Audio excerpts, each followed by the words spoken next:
नमस्ते, मेरो नाम न्यान्सी यादव। यही फागुन 21 गते हुन गइरहेको निर्वाचनको बारेमा मलाई आफ्नो 2 शब्द राख्न मन लाग्यो।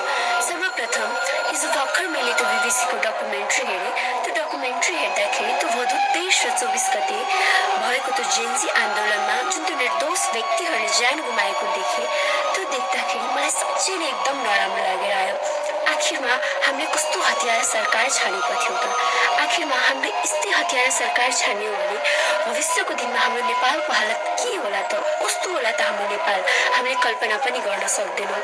त्यही भएर यो पालि म हजुरहरूलाई अनुरोध गर्छु कि हजुरहरू यो पालि मतदान गर्दाखेरि सोचेर सम्झेर बुझेर मतदान गर्नुहोला। हजुरहरूले मतदान गर्दाखेरि हजुरहरू पार्टीको पछाडि नलाग्नुहोला, किनभने we want change in our nation. हामीलाई एउटा गुड लिडर चाहिएको हो।